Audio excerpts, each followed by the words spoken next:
Poker's legendary champions, next generation stars, and tireless ambassadors of the game, sharing their wisdom and guiding your journey to high achievement on the green felt. This is Chasing Poker Greatness with your host, Brad Wilson.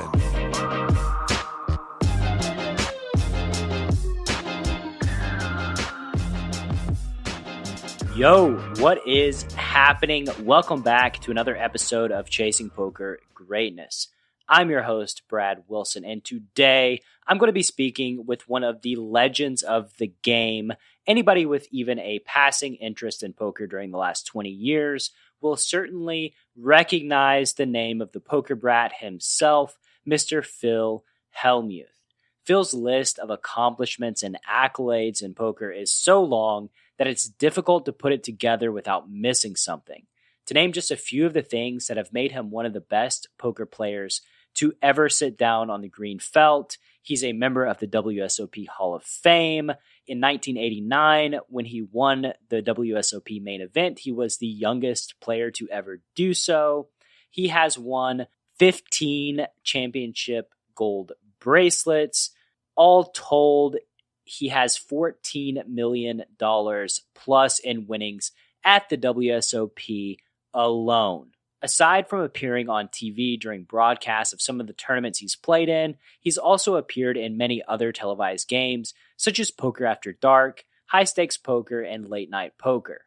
Phil has also written several books, including his autobiography, Poker Brat, several poker strategy books, and Positivity, 8 Tips for Success.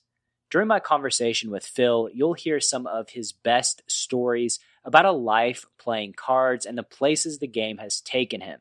He talks about the days when the only people who knew who other professional poker players were other professional poker players. He talks about what it was like to go from obscurity to a poker celebrity recognized all over the world, and of course, what it's like to carry the reputation of being the poker brat. There are very few players that have played as long as Phil and have remained active and successful in this game, and he shows no signs of stopping anytime soon. So with all of that said, and without any further ado, I thank you once again for listening, and now this is Phil Helmuth on Chasing Poker Greatness. Phil, we're live. How we doing, my man? What in the world can I complain about? I don't know. What can you complain about? Well, sometimes at the table a little poker brat comes out, but I really can't complain about anything. Life's amazing. 7 minutes to getting the lighting right. I think maybe just not having perfect lighting all the time shining down on your face. Well, if you wanted the lighting perfect, I didn't care that much, but we might as well look good, you know? Let the record state. I wasn't recording it, so I guess it didn't happen. It's my word versus your word. I wanted to start out on a little light note. I was reading an interview. I believe it was the one that you did at Card Player Lifestyle with Robbie Straczynski. Or no, it was in a tweet, maybe today. You got booed by 250,000 NASCAR fans. How did that happen? What's the story of that? I mean, it's pretty standard for me. I play a bad boy, right? So I was asked to go to a NASCAR race, I want to say in 2007. And could have been 2005. I don't remember. But anyway, I went with Robbie Gordon. And, it was fun. I mean, the NASCAR guys have their own trailers. And so I was in the trailer. I knew that Jeff Gordon was a poker guy. There's a bunch of other guys in NASCAR that are poker guys that love the game. I thought it'd be fun, and so I showed up, and Robbie was really nice. We hung out a fair amount over the weekend. We went to the drivers' meeting. That's a big thing. Saw Troy Aikman there. Troy's one of my guys, really good friends with a friend of mine in Dallas. Just everything's fun. And then they introduced the drivers, and it was Robin Leach, the guy from Lifestyles of the Rich and Famous. Yeah. Give me a Robin Leach impression. You have one? Oh man, no, I don't have it. That's like, I remember it, but it was a little bit before my time. And now we're at Phil Helmuth's house. Fabulous house in Palo Alto. I don't know. I have no idea how to do the Robin Leach. But anyway, they'd introduce you. You'd walk across the stage, and you get in a pickup truck. And the pickup truck, I'd go with Robbie Gordon, and the pickup truck would go around the track pretty fast. Uh-huh. You're sitting in the back, probably not the safest thing, but whatever. I mean, I'm sure they don't want to kill any celebrities. And so they're like, whatever. This time I was like, whatever, 10 times. The 9-time world champion of poker, Phil Helmuth. And just the place is raining down with booze. And this is right before the race starts. And I'm like, oh my God, I have 250,000 people booing me. And I turned a little bit like, I'd say white or something. I was just like, oh, this is so brutal. And Robbie Gordon's like, it's okay, Phil. It's okay. He could see I'm a little upset. It's okay. It's okay. And then within a couple minutes, they introduced Jeff Gordon to the same level of booing. And I was like, yes. Okay. I mean, it's one thing if you're the only guy that gets booed. It's another if they're booing a legend like Jeff Gordon. So, yeah. So that was the time I was booed. And then, when we do the World Series of Poker, I remember, when we did in the Penn and Teller Theater, and I show up there, and they're kind of like, it's all Hall of Famers on the stage. And I'm looking around, and I'm like, I don't know, 45, and I feel like I'm 30. And I'm looking at everybody else who looks like they're 80. And I'm like, wow, I'm really in the Poker Hall of Fame. This is cool. I guess I'm the youngest one, which I was. And they introduced Doyle Brunson. Everybody's cheering and going crazy. Phil Helmuth booed the hell out of me. But then I couldn't leave without doing pictures and autographs for an hour trying to get out of that theater. And I thought, you people are freaking booing me, and you all want my autograph and picture. This is bullshit. But I mean, it's part of being a bad boy, I think. The persona of Phil Helmuth. Does it ever get to you? Does the booing ever affect you negatively? It really bothered me. It really bothered me at the NASCAR race, because that's 250,000 people just booing you. That's a lot of people. Yeah. No you don't reason. Want to be booed. Yeah. Why? Why are they booing you? You don't want to be booed live on ESPN by like everybody in the theater. I mean, I was just thinking, come on, man. Things change, though. I mean, you can be, I think the last 2 years, I've never had so many random people come up to me and tell me that they love me. To me, that's weird. Random people. I've never met Phil. We love you. Phil, I love you. I was just like, wow, what is going on here? I always thought becoming the bad boy would eventually flip, right? Mm-hmm. I mean, at one point, everybody, they hated Muhammad Ali, and he became the biggest athlete in the world. I'm not comparing myself to Muhammad Ali, but on a much smaller scale, I always felt like, people would see that I'm a good guy. I'm a guy that's, never cheated on his wife in 30 years. I'm a guy that, I'm not a drug guy. I'm not an alcoholic. I'm pretty reasonable in a lot of ways. And so I figured that would come out and I'd have a lot of fans eventually. I just didn't think that I'd get booed for 10 years. I can say anybody that has had any experience with you, and I've been in poker for 15 years, they've all been positive experiences. Like everybody's had nothing but good things to say. A lot of times it's away from the table, hanging out, going out to eat and drinking and all that, all that stuff. Everybody's been very gracious and kind and super nice. I mean, just nothing but positive things. It's kind of crazy. The poker world knows me. The poker world knows me well because these are the guys that I hang out with. And you're right. It's been nothing but positivity from the poker world, which is great. But unfortunately, there's still 100 million out there in the public that aren't quite sure. I think by now most have figured out, after my book Positivity, after all the stuff I do, I think most people, that's just authenticity. So I think my authenticity has shined through, and people are starting to realize it. Yeah, either way, it's emotion, right? Whether it's negative or positive. And I would say that if you're creating this emotion in people outside of poker, you're doing the game of poker a service by getting more people involved and more eyeballs on the game. And that's something that I did want to talk to you about is sustainability in poker and growing the game. Could you tell me your thoughts on players coming up today, the young guns? What can the community as a whole do to ensure poker is sustainable and continues to grow well into the future? First of all, most of the young guns I really like. They're very cool guys. I mean, there's very few that no one do I dislike or hate, but there's quite a few that I really like. And we'll go to dinner with, or we'll have a few drinks with, or we'll hang out with. And I like a lot of the Germans. Seem to be pretty cool guys. And so really there's a lot of me liking the young guns.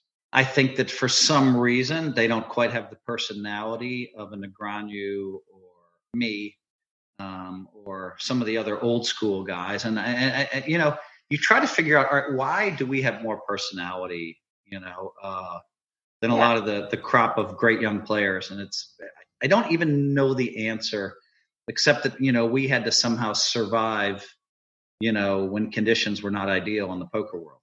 It's really weird because there's more people now than back then by a huge factor. So like, it just seems like from a pure numbers game perspective, like some amazing personalities emerge and, take poker into the next generation.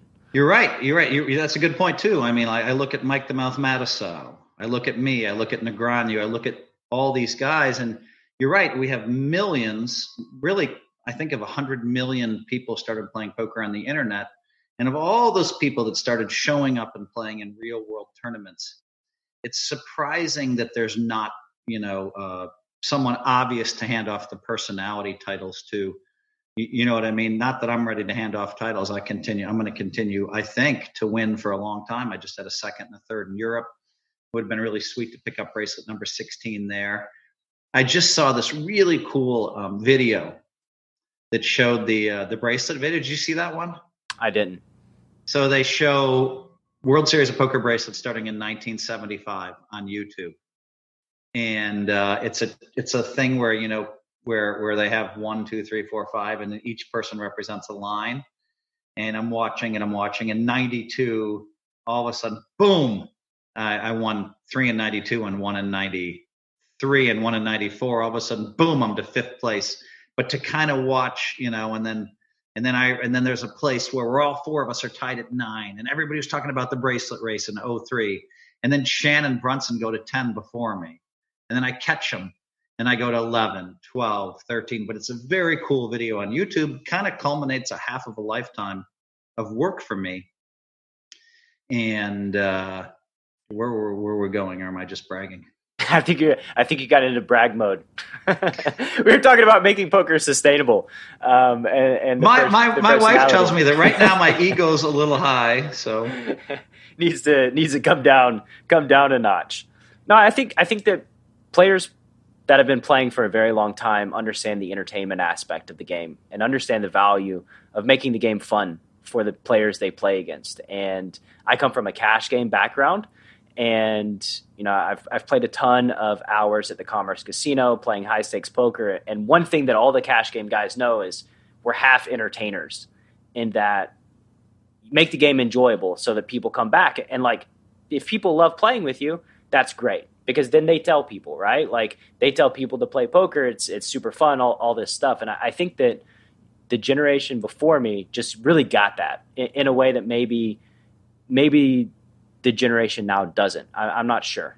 I'm not even sure it was intentional that we knew we were entertainers. I mean, I think we just, at that point, we're just trying to make a living and would show up and play. Yeah. It wasn't until kind of like poker just took off that we realized, wow, we're having this huge influence on the game. I mean, to me, it feels good to be, one of the guys that, that people want to watch on television. And even now today, when I film stuff, it's pretty cool.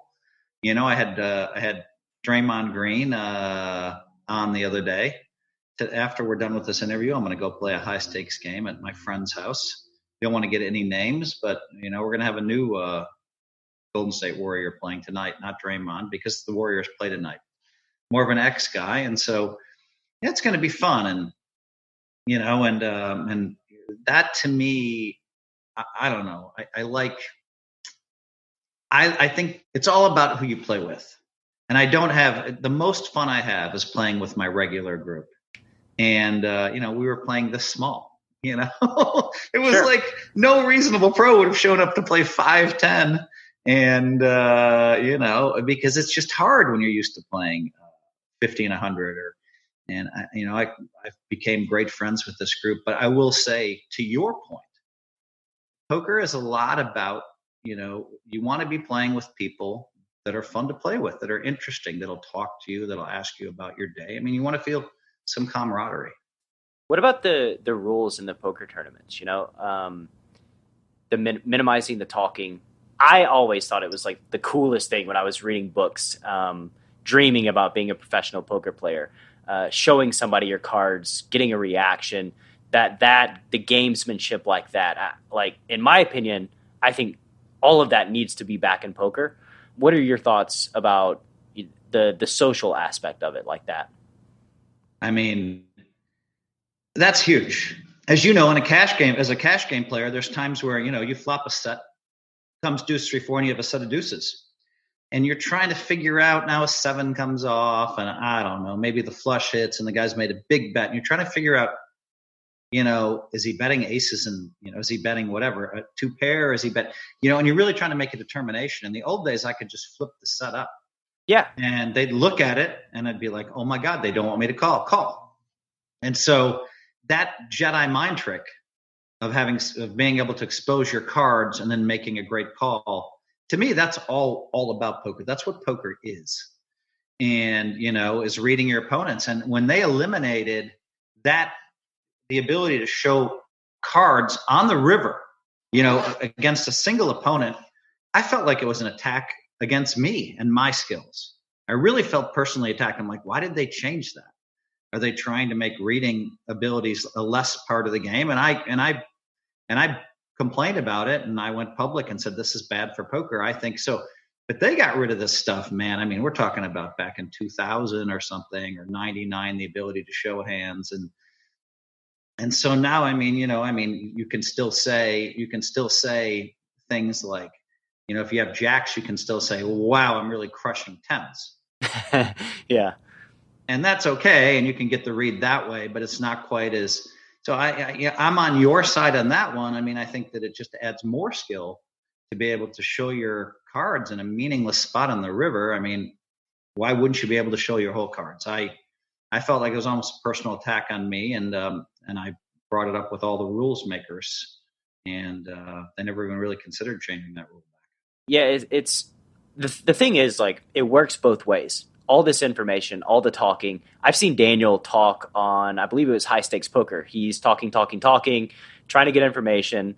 I believe it was against Antonio Esfandiari, and he said something, and then boom, Esfandiari called, like, because Daniel gave something away, right? Like when you turn your cards over, you can close your eyes. Like, your opponent can close their eyes. Like, they can work on controlling their emotions, giving reverse tells. Like, this is part of the game, and it just now it's like I hear the word angle shooting a lot, and it just drives me nuts, where it's like, yeah, like, I'm going to say, okay, I have a good hand on the river and try to get information. I mean, it's a social game. Like, no one's ever accused me of angle shooting by saying, oh, I have queens crushed. I've never heard that before. Yeah, it just seems people say angle shooting a lot. Like, it feels a little overused. But yeah, I think you're right. I think that term is overused. The real angle shooters are people that I've had trouble with my whole life, because you come in with all the integrity, all the honesty, and you live your life at such a high level, and then there's people that just, like, they're doing angle shoots. What are they winning with their angle shoot? An extra $50, an extra $100? Don't they understand that we look at them differently the rest of their lives for that? And so, I've been probably a little bit too cruel to guys that are angle shooters throughout my career, and probably just need to step back. And there's one or two guys that are angle shooters that I've just kind of tried to completely forgive in my mind, because I'm just like, my inclination towards them is like, ugh. Yeah. I mean, I don't want to even see that person. But I've seen my fair share of angles too, right? And it's like, the thing is, like, when you're a pro, shooting angles is diametrically opposed to your intention of playing with integrity, building the game, helping people have a good time. So, like, I don't see pros really even attempting anything like that. But I do want to talk about, so white magic. Let's talk about, I want to do my best to deconstruct white magic, because I think live reads are something that a lot of people minimize. And I think they are just insanely valuable. When did you decide to start focusing on improving your live read skills? Well, to me, poker was all about, you have to understand the trajectory of poker. Okay. And we're talking about who kept getting there in no limit hold'em tournaments. All the guys with the reads. They were the guys that were getting there. So by the time 2001 rolled around, right before the boom, the guys I was the most worried about are guys that were really great at reading people. Negreanu, and I think Heimiller was pretty good at reading people, Dan Heimiller. And there was kind of a little bit of a list, and you're like, wow, these guys you can't bluff them. I mean, they're just tough. And then all of a sudden, the world fell upside down. All of a sudden, we had 1 million people come in from the internet, and and everybody talking about strategy, and everybody talking about, oh, well, this is the way to play a hand. No, that's the way to play a hand. No, this is the way. And all of these guys with strong math backgrounds came into the world. For me, it was like a gift. I was like, woohoo! I mean, all these guys were just easy to read that made all this money on the internet because they didn't have to disguise themselves. All of a sudden, and then all of the guys who had strong reads, not Negreanu, but all the other guys that had strong reads, I had to worry about less and less, because now we had 1,000 players in every tournament. And the 5 guys who were good at reading, not only did I not have to face them, but then they started to wonder if they were champions anymore. So they started questioning their abilities. Negreanu has questioned his abilities for a long time. He's my boy. I really like him. I've never said anything negative about him in public ever. He'll attack me sometimes. But I mean, he'll start doubting his own amazing reading abilities. And it's cost him, in my opinion, a couple of bracelets. All of a sudden in 2009, I just remember him telling me that these guys are the best. They're right. And I'm not paying attention, and they're all, and I'm not going to win again because they're all better than me. And I crushed everybody. 2000, what was it? 2012, 2013, I finished second in player of the year, back-to-back years, and was just getting there all the time. And people don't quite understand how I'm getting there. They look and they say, Phil's poker is not mathematically sound. And here's the beautiful thing. You have this generation, and I call it like a fist, right? And they're just traveling through, and they're like, this is the way to play. No, this is the way to play. No, this is, and they pick off all the stragglers. So if somebody goes bust, it's like they shoot them, and they're like, what are you doing? You need to be with us. And so everybody's playing it like this and like this and like this. So I just have to look and say, all right, what are the fundamental flaws in the way they're playing? What are the fundamental flaws in GTO? Well, I can think of 2. All right. And so how do I take advantage of those 2 flaws? All right. And it's a matter of then, using my reading abilities to take advantage of situations which seem, relatively simple to me. Someone, of course, are going to do exactly this because they were trained to do exactly this. All right. So that means, all right, if I know that I'm going to move in with, ace 7 on the button, and I have 14 big blinds in front of me, and I guess the math says that's a move every time, then I'll just open for 2x. And if someone re-raises me, then I can use my reads to determine whether or not I'm going to call. And, everybody thought I was so wrong. And then Sean Deeb started doing exactly what I was doing in 2014. And he's like, Phil, I switched over to your way, but still no one else has switched. Then Sean Deeb started winning all these tournaments. And so it's amazing to me that, because I think hanging on to 12 big blinds is a huge stack. I play whole tournaments with 12 big blinds. And if I can then get it in a little while later in a spot where I have to go, say with pocket 10s, or even I might have ace deuce, but the button raises and I move in because I don't think they're going to call, And so, I mean, to me, the fundamentals that are taught to everyone else aren't right.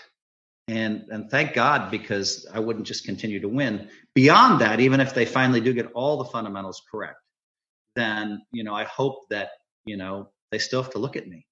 You can't wear a hot dog mask or whatever.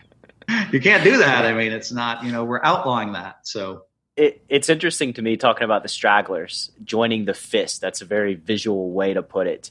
And it makes sense because they're desperate, because they're not winning. So they want to latch on to some sort of path or some sort of hope that they think will lead them to success, right? Right. And they tell their friends, I busted on this hand, I played it that way. And everybody's like, what are you doing? They just shoot them. That's ridiculous. You can't play poker like that. Learn the right way to play. And so they've taken the straggler and pushed them into the fist.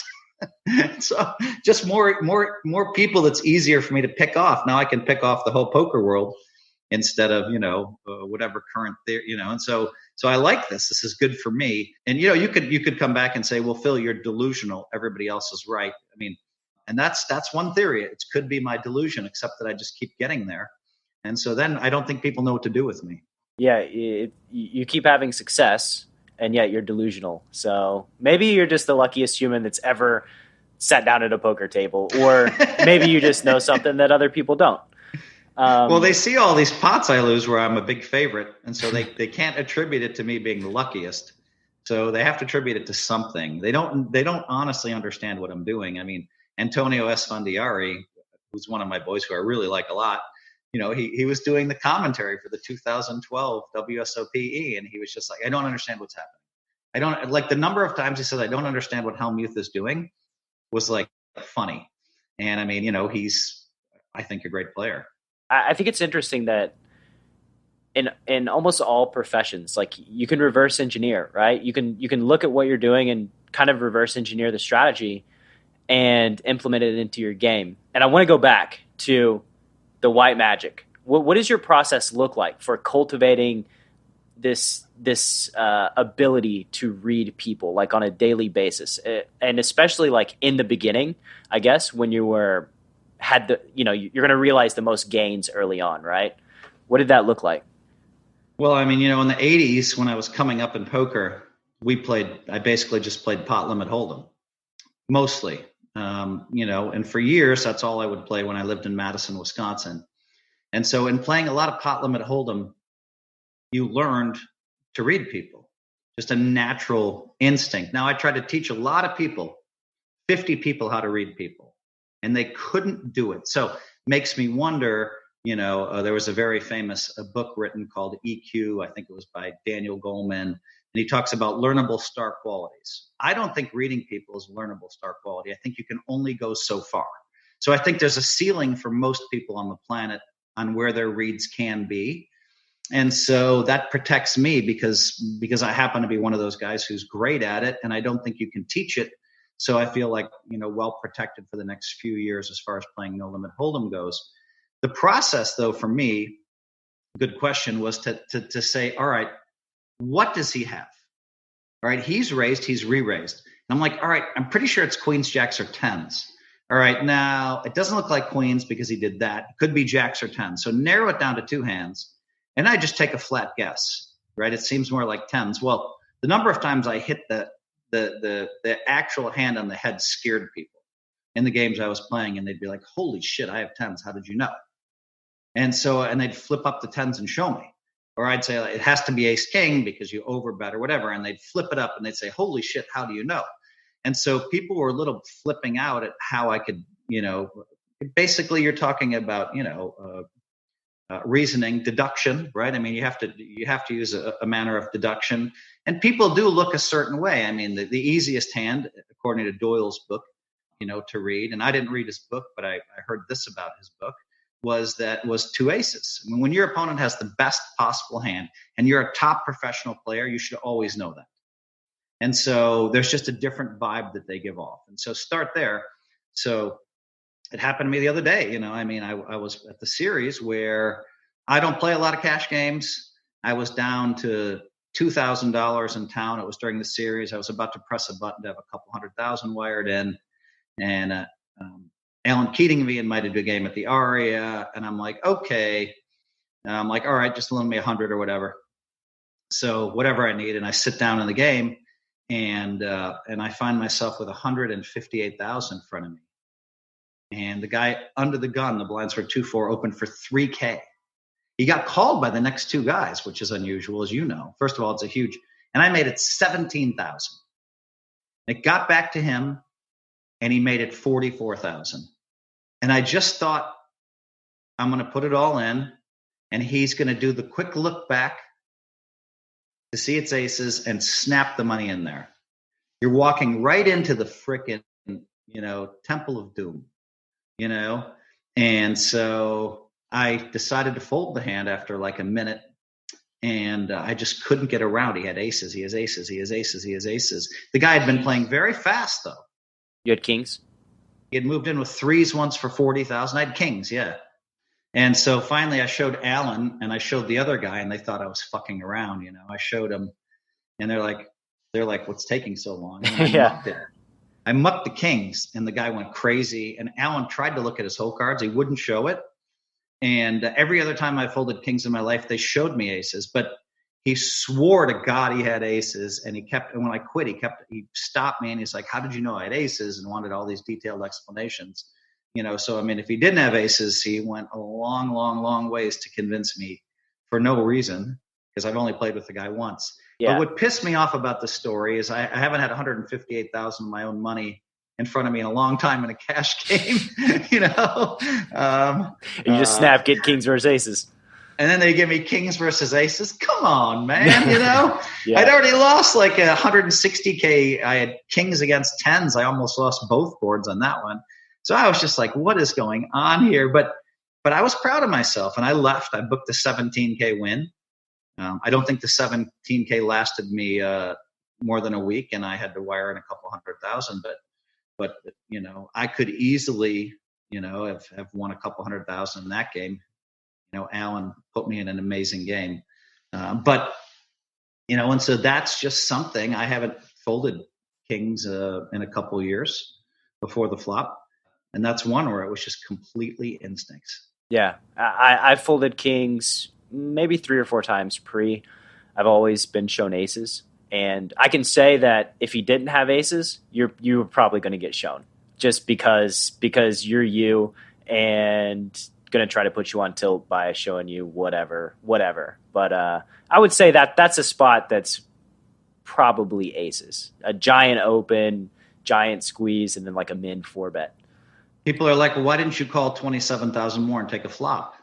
Well, you don't have odds, for one. That's pretty expensive.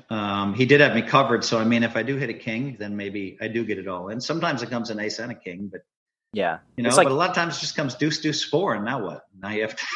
now you're with king. Yeah. Now you're setting yourself up to go broke because you now have an overpair, and you're like, what am I doing? I called and it's deuce, deuce, 4. Like, yeah, it's a snowball effect. And maybe if you have $1 million.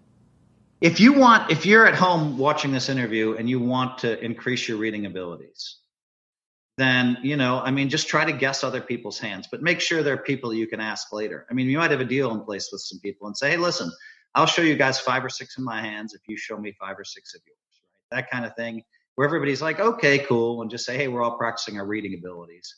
And then, try to guess. I think you had exactly jack. So when they show it, you're going to be like, whoa. You're going to be like, and so I think that's a good game to play that I talk about in my books, is trying to guess someone's whole cards. It's very interesting. Malcolm Gladwell puts it very well in Blink. If anybody out there hasn't read Blink, the power of the subconscious mind and what you're focusing on. But if you spend the energy, and here's the thing, if you're playing live poker, you got a lot of downtime, right? Get your head out of your phone, pay attention to the opponents that you're playing against. You have multiple opportunities to pick up these reads and practice your reading ability just while you're sitting there. And just, if you try to not be distracted by all the other things. And to me, we talk about GTO, we talk about all these strategies, and like each gain can be incremental, very small. If nobody else is focusing on improving their reading ability, how much better does that make you when you become world-class at it, right? Like, why increase 2% when you could increase 80% and have a giant edge over people? So, obviously, I'm pandering to you right here. I think you've seen these. You are what you think. You become what you think. What you think becomes reality. Yeah, that was amazing for me to grow up and have that on my bathroom mirror and read that every day from my mother. And as I said, the gritty part of that is, there were 7 of us that lived on one floor of a house, nice house, by the way. 7 of us, my 3 brothers and sister, my 3 younger sisters, my younger brother, and my parents that took showers. And so that little sign would get would start to get mildewy almost. And then all of a sudden one day you'd look up and there was the same thing, but in a brand new sign. And I mean, that really taught me that I could, kind of write my own script for life. Why was she so, this is like a language thing, right? And a belief system. What possessed her to put that up there? Probably she wanted us to know that we could do whatever we want to do in life. And, people don't get that message. No one gets that message. And, at school, I didn't get that. Listen, I had ADD, right? Me Big too. ADD. So yeah, the best grades, you got it too? Oh yeah. The best grades I ever managed to achieve. I mean, basically my average was like a 2.8, 2.9. 3.0. Yep. Okay. You're a little better than me. And then, I remember I wanted to show the University of Wisconsin that I was smart. So I actually worked really hard and got like a 3.68 or whatever it was. My last kind of year of school, I wanted to show them that I deserved to be in the business school, that I could apply myself. But they said no. And, I was studying business and philosophy, which is basically poker. So I went that direction. I gave being a professional poker player. I loved poker. I loved choosing my own hours, and kind of went that direction. What is up, my loyal Chasing Poker Greatness listener? Coach Brad here, and I just wanted to take a moment to ask you a simple question. How many times have you heard my guests and I speak passionately about the benefits of poker coaching? You get to expand your poker network, receive expert feedback you can rely on, and have your burning questions answered by a trusted mentor. Which brings me to the Poker Power Hour, a series of 100% free, live 1-hour poker webinars, masterclasses, and hand history breakdowns that kick off each and every Wednesday evening at 8 p.m. Eastern Standard Time. The Poker Power Hour will be led by me, Coach Brad, as well as some of your favorite Chasing Poker Greatness guests. It will be your weekly guide for helping you plug your leaks, skyrocket your poker growth, expand your network of crushers, and inevitably win more money on the green felt. The Poker Power Hour is premium content and live only. There will be no free replays or view on demand, and the content will eventually be released as paid training only. So head to enhanceyouredge.com, opt in to the Poker Power Hour, and get for free today what you'll have to pay for later. Once again, to catch the Poker Power Hour every single week, head to enhanceyouredge.com and join the email newsletter. Now, back to the show. What is the importance of language and self-talk? Like, how can it help propel people to greater things in your view? Huge. Listen, I was on a trip with Peter Guber. Rob Lowe was with us. We went to Machu Picchu. We went to Galapagos Island. Well, Tony Robbins was supposed to be with us, but he had to bail at the last minute. So we were on the Tony Robbins plane. But we were talking about Tony and the way, and his use of language, the way he believes that if we just use a few different words, a few different iterations, that it can have a powerful effect on our lives. And so that's what Peter Guber was telling me. Tony's been great to me. Tony, who doesn't know me well, but because of Peter, a famous LA billionaire, amazing guy, that Peter's kind of vouched for me. And so Tony's been in the back of my books, and he tells people to buy my book, Positivity, in his classes. That's the biggest honor I could have. Wow. And so I'm all about language too, writing things down. So, but in a different way. I think of the truth as being this blob, right here. And, I think of it almost being like, I'd call it a blob, not clay, but maybe.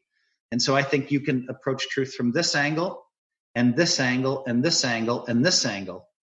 And so when I talk to really, really smart people that understand truth, and I'm lucky to be able to talk to these amazing folks, people that rule the world, so to speak, they all have an understanding of truth, but from a different angle. And so I'm like, yeah. And they're like, yeah. We agree on almost all of our thoughts. So I mean, part of using language is to, one of my 8 life tips from positivity is to simply write down your yearly goals, 2019 goals, and tape them on your bathroom mirror. So you have whatever, 8, 9, 10 goals, taped on your bathroom mirror. You see that every morning when you wake up. That's using language.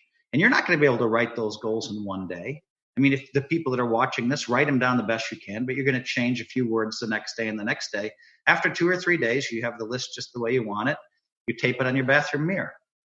And so that is a life tip that I came up with myself, and my yearly goals are absurd. Always win 3 bracelets, win 2 WPT titles, near the top of my list, because, I want to be the greatest poker player of all time.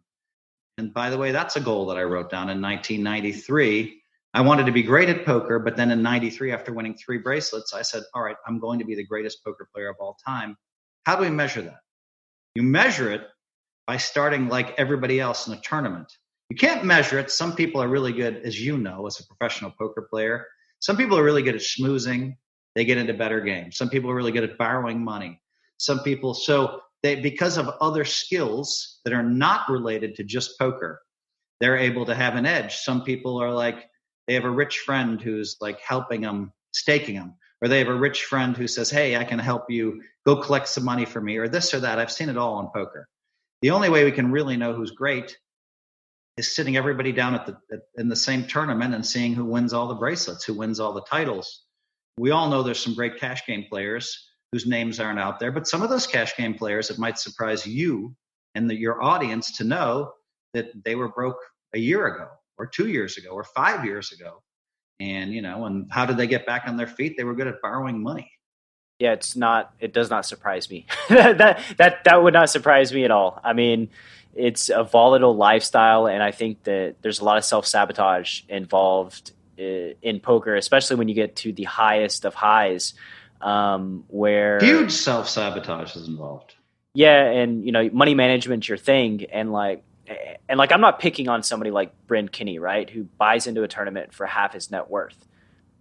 But you do that enough, disaster will inevitably strike. It's not. Bryn went public saying, he did, saying that, he was struggling a little bit financially 9 months ago or whatever. There were rumors that, he was broke. So what? I don't have a problem with that. I think Bryn is an absolutely top player, fantastic player. But, if he put himself if a player puts themselves in a bind where they have to able to borrow money or depend on others to play in tournaments, is that player a great player? Bryn Kinney is a great player. Yeah, they're great players. Mm-hmm. But there might be 10 guys exactly with Bryn Kinney's skill level that can't get staked. And so he happens to get staked and win some stuff. I mean, there's some very talented players out there that are broke. And they'll get in action, right? Because other poker players recognize the skill and see it as investment opportunities. So it's like, It's very hard to stay out of action if you're an amazing poker player who's like personable, easy to deal with, easy to talk to. If you're a dick and nobody likes you and you're shooting angles, maybe you don't get staked when you go broke. But the nice guys, so I think in that sense, they can afford to take more risks especially if they know that they're back in action. That's right. That's to Bryn Kinney's credit is he knows he can take more risks. Yeah, he's in action. He chose tomorrow. a really good time. He chose a really good time to go on with his own money in August. And it led to a huge bankroll for him. He definitely chose a good time. But and again, like your net worth is your network, especially in poker. Talk to people, make friends, be cool, and even if you go broke, you're back in action. But yeah, poker tournaments, like you said. What about the high rollers? I mean, like the all-time cash list to me is a little questionable, especially with like the 300Ks. And it's a joke. The all-time cash list is an absolute joke. I mean, Antonio Esfandiari hadn't won very many tournaments in his life. He wins one tournament for $18 million, and all of a sudden he's leading the all-time money list. And what percentage did he have himself in that? I don't know. There's a lot of rumors saying he had a lot less than 20% of himself when he won it. So, but even now that's 200K. Like that's still a shitload. Say he had 10%, that's 1.8 million, but he gets credit for 18 million. Right. You know, we know guys that have won some of these high rollers that have 3% of themselves. There's one guy, there's some stuff, I don't mention names, but I know of a guy who allegedly had 1.5% of himself or 2% when he won one of these massive tournaments. So now he gets credit for all this money. Yeah. I mean, even the guys that they think are the greatest in the world because they've been doing well in high rollers. A lot of these guys, you know, will have 40% of themselves, 50%. And for years, they only had 10%. And so plus they're trading with each other. So let's just say you have 56% of yourself, as one really famous guy had.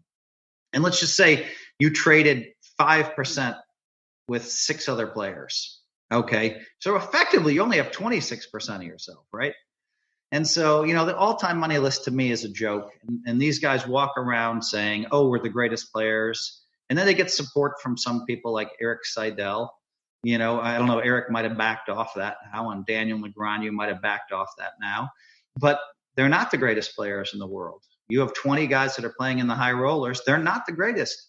And, you know, they're good at being staked. They're good at having 10% of themselves in tournaments. But if you look at those 20 players, 3 or 4 or 5 of them are amongst the top 10 players in the world. So let's not mince words. Let's just say that, you know, of the 20 guys that travel all around the world, 3, 4, or 5 of them are truly amongst 10 world-class players. So we give them credit, but right now the way it seems, you know, they're considered, oh, these 20 guys are the best in the world. No, they're not. They're not even close. And so that's the way it's viewed because they're out there playing, you know, but a lot of times if we could get down to the truth, if you could see the whole truth, people would be like, wow, but they can't see the whole truth. And so, you know, so I think that the high rollers are probably good for poker. They do make some people's names, and some of these people will become great.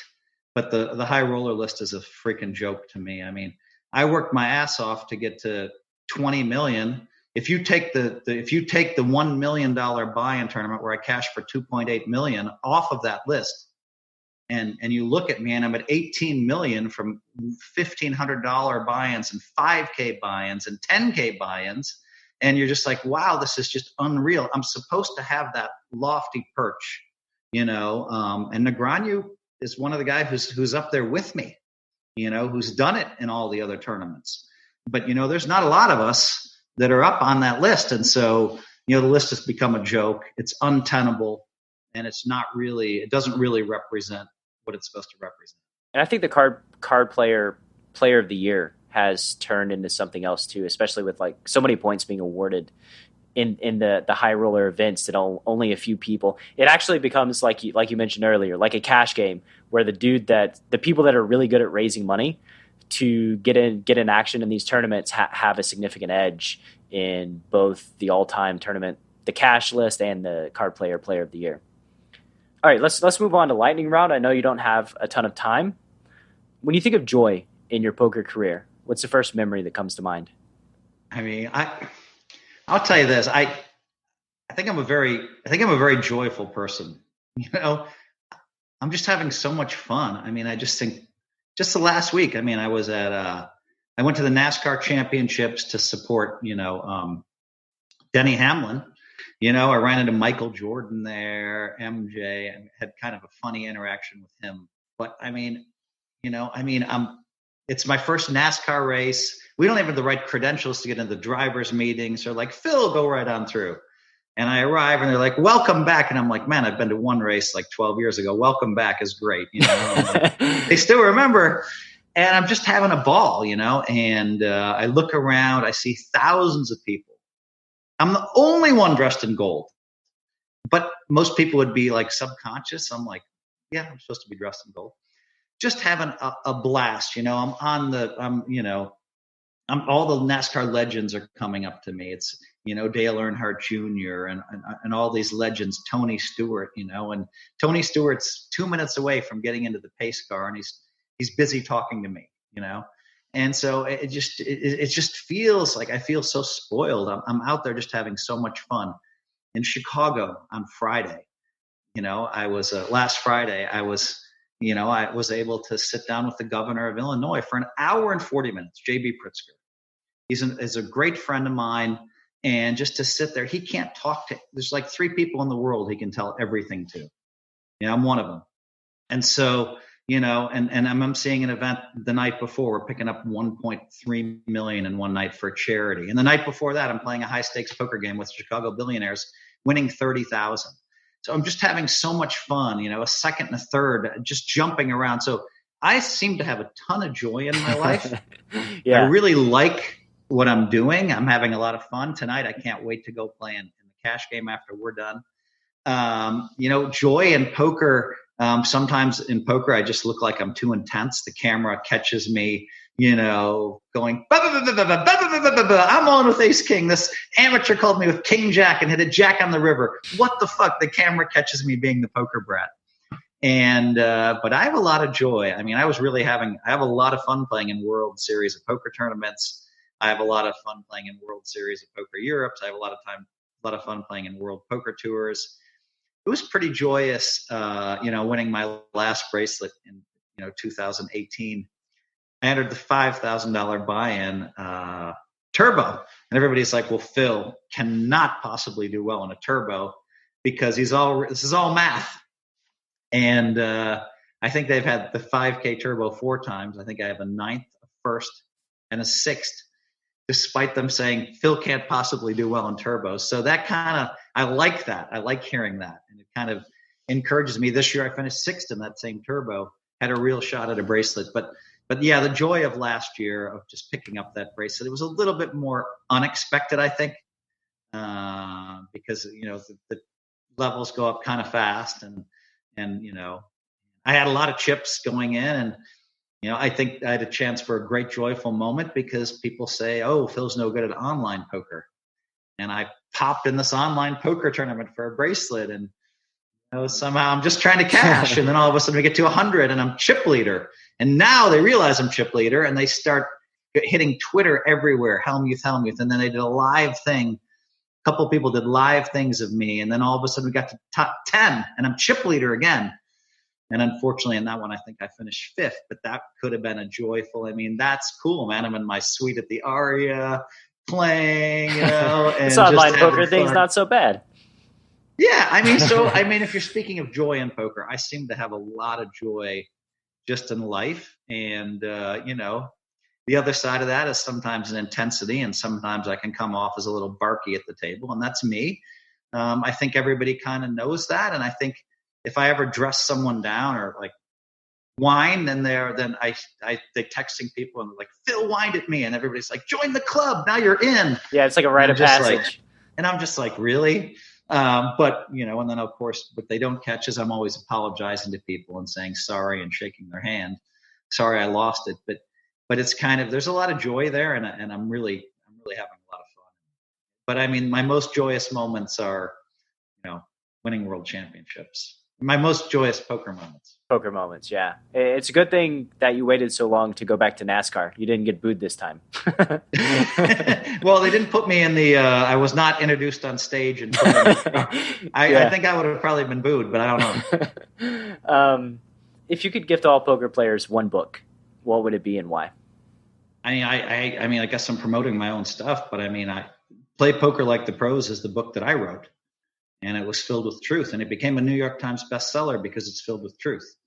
My book, I think, is the best book for a beginner and a best book for an intermediate player that you can have. And the advanced stuff, I didn't touch on quite as much, but I think that it's just filled with basic fundamentals. You want the perfect golf swing? This is it. You want the perfect strategies? These are those. So I'm very proud of Play Poker Like the Pros, and I just did a very solid job.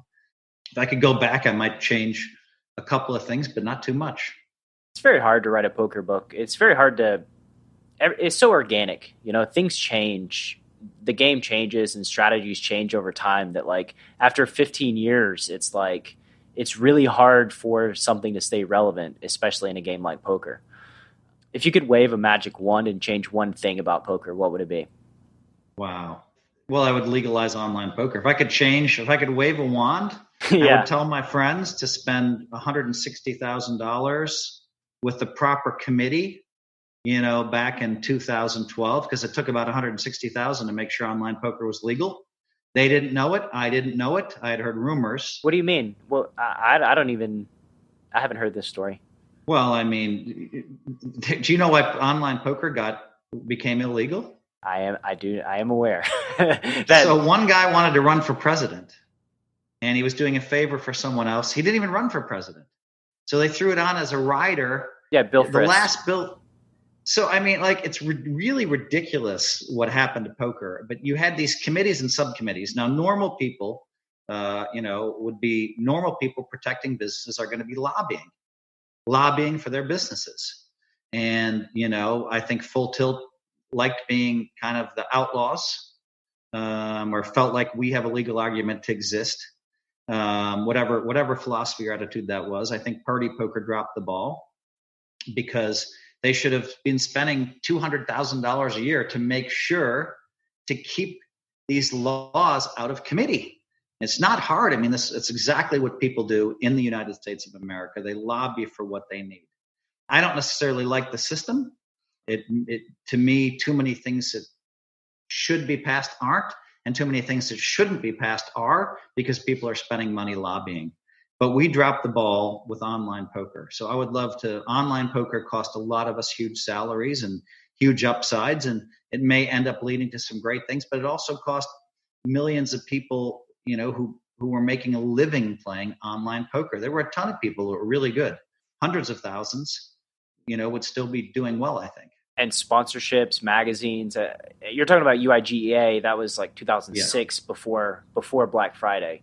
Yeah, it's definitely. No, I'm talking more about the enforcement, the rider. I thought the port bill in New Orleans was 2006, and that was when Party Poker pulled out of the U.S. No, it was much later. The UIGA, if you look it up, it was probably, I think, 2012, but much later than 06. But you can go ahead and look it up. I mean, you and I, there were two bills passed, but the one that was really strong is the one that said, hey, we're going to enforce this stuff. And boom. Black Friday was no fun. I was April 15, 2011. If I could change anything, I think it would be great for poker if online poker were legal in the U.S. For sure. And like, a lot of magazines went out of business because they lost sponsorship. I mean, a lot of revenue, market share went way down. It's really criminal that we play Texas Hold'em and you can't even play online poker in Texas. Like, come on, guys. Let's get this shit fixed. What's something people would be surprised you're bad at? Bad at, huh? I don't think in terms of me being bad at stuff. Let me think. You a good dancer? Well, I was up for dancing. I was up for Dancing with the Stars, so I had to hire someone for 8 or 9 hours. And I really learned how to dance. It's not hard. But I spent 8 or 9 hours working on that. I mean, I think I'm a horrible tennis player. Let's see. I think people would be surprised at how good I am at basketball. I mean, if we had the World Series of Poker, there were like 5 guys that were better than me in the whole poker world when it came to shooting. And so let's see, what am I bad at? I don't know. Pass for the rest of that question, I guess. All right. What would your wife say that you're not? Oh, I'm bad at sports betting a little bit. Okay, a little bit. That came out with too much enthusiasm to be a little bit. I think most people are bad at sports betting. It's not it's its own thing. My max bet's $1,000 a game, so it's completely irrelevant to my lifestyle. Right. Which is lucky. And I mean, it's fun, right? You get a sweat, you enjoy the game a little more. I really like the NFL. So, for me, it's kind of fun to watch the games. And what's a project you're working on that's near and dear to your heart? I'm talking about doing Positivity 2, which would be, my next book. I haven't started yet, but that's 8. What it would be is 8 titans of industries, tips on how to be successful. So, Elon Musk and, Sheryl Sandberg and, Jack Dorsey and Chamath Palihapitiya. So, I have to get these folks committed to the book. Some will come and some won't, but that's going to be a really fun book that I think could help a lot of people, the way they think as far as business success goes. I've had a lot of fun. I've joined 7 different advisory boards now. So I'm having a lot of fun with that. It's fun to be involved with some cutting edge stuff and to be involved with some stuff as simple as, lasso, where we're selling, compression socks that, James Harden wears every day unpaid because they're so good. And so, being a part of, Endgame Talent Agency, where the valuation of the company has gone to deca millions quickly, because what are we doing? We're representing esports athletes.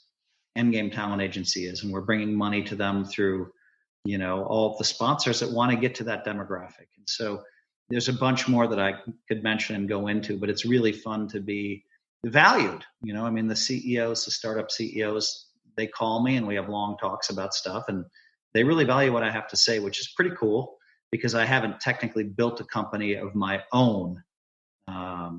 I've been a part of it.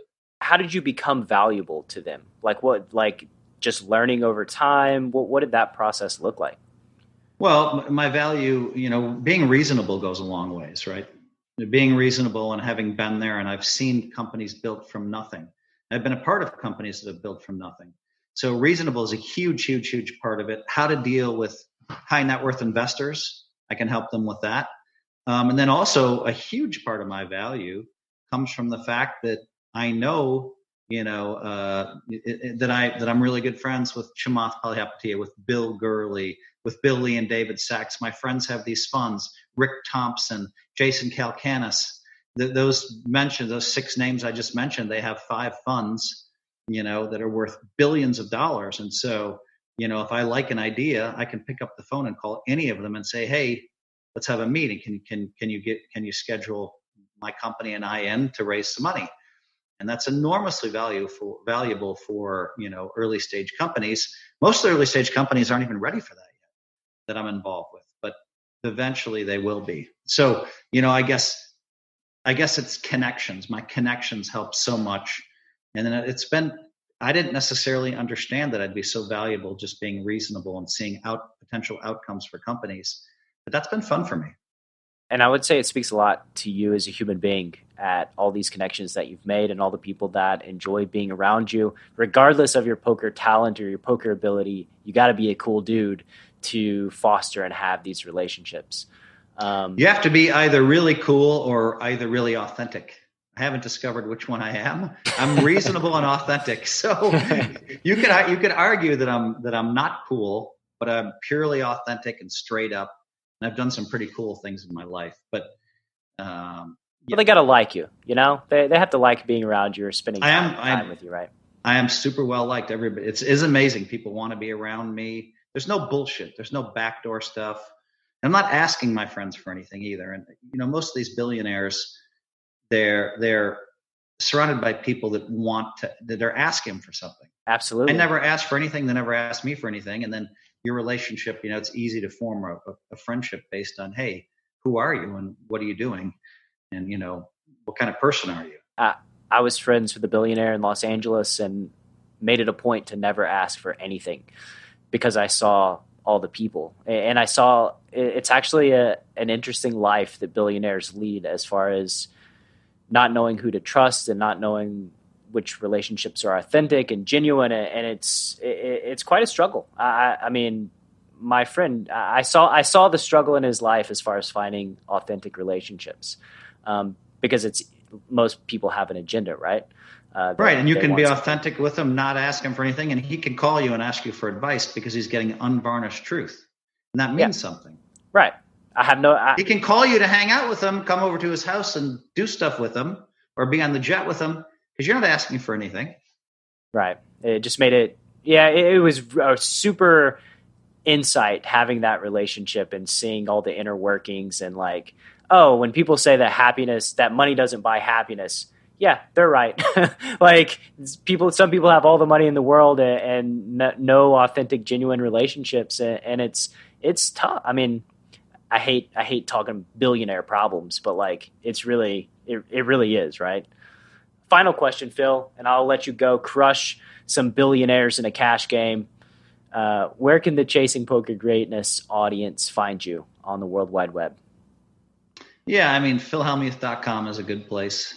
Another fun one for me is I'm involved in starting a new clothing line called Poker Brats with the Z on it, Poker Brats, and we're doing some really cool stuff. But I mean, socks and underwear and T-shirts, and it's just like if you like casinos, I mean, some of our stuff fits well, so that's a fun one for me.